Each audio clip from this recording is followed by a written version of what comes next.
This is a 2-week project, so be sure to hold on to it for week 2. Hi, Miss W. Hey, Miss W. I'm so excited for our Cinco de Mayo fiesta that we're planning this week. I just finished the last final touches of the Mexican mirror I was making. Wow, that looks great.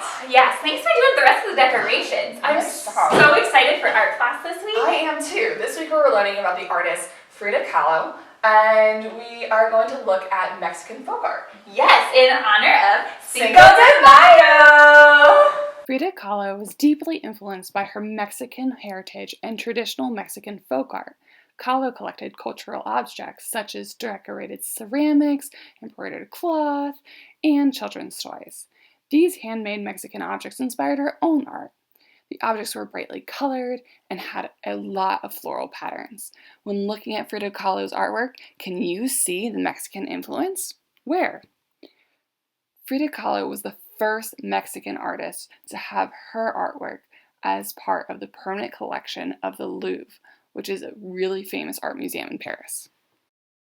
Now that you have learned a little bit about the famous Mexican artist Frida Kahlo, let's take a look at some of the famous Mexican art known as alebrijes. Alebrijes are fantastical creatures that combine features of different animals. They were originally made out of paper mache, but now they are primarily carved out of wood and painted over using vibrant colors and fine, detailed patterns.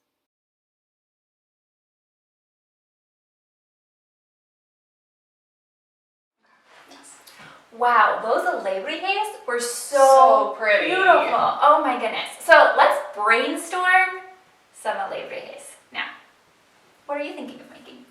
I think I want to use a cat because I love cats so much. That's a great idea. I was thinking of including a foxtail because I just love how bushy they are. Yeah, that'd be so cool to include a foxtail.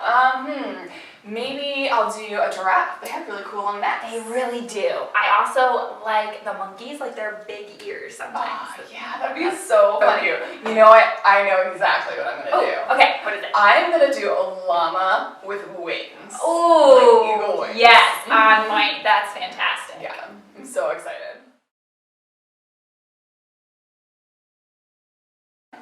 One of the options that we have for you today is homemade clay. So for this option, it does require a stovetop. We'll also provide another recipe that does not. We used cornstarch, baking soda, water, and I just added a little bit of oil on my hands just now to kind of hold the pieces together. So Ms. W, what will you be making? Excellent. I am going to be using primarily tinfoil. So what I have here is paper just as a base structure. And my animal today I decided on is the llama with the wings. So my llama has a big body in the middle. And so I'm going to cover up this bunched up paper with the tinfoil. My tinfoil is really malleable. And I got to think through how I want to do this.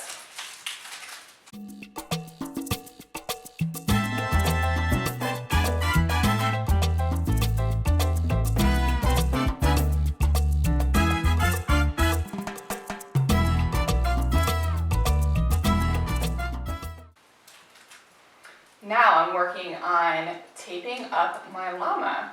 This tape is going to allow me to decorate and color it later.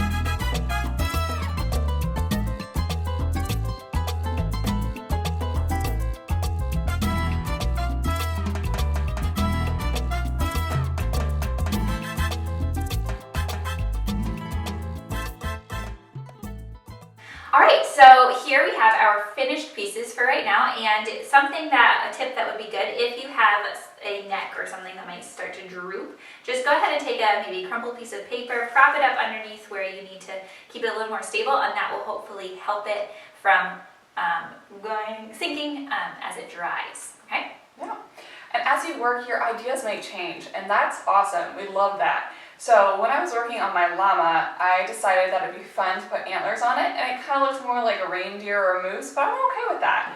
I left my wings off for now. I'm going to be decorating these with Sharpies later on. And so I thought it was best to leave the wings off, decorate it, and then later I'll tape them on after they're decorated. One other helpful tip that we were thinking about is that you can look at a reference picture as you're working to kind of help get the idea of how to shape your creature. Oh, also, one last thing. Keep it in a safe place as your clay piece dries if you chose to do clay, but of course keep your artwork in a safe place always. These are going to make such great decorations for our party. You're absolutely right. Speaking of our party, we gotta get our food started. What kind of food are you gonna bring? I'm gonna bring enchiladas. Oh, that sounds great. I'm going to make pancakes.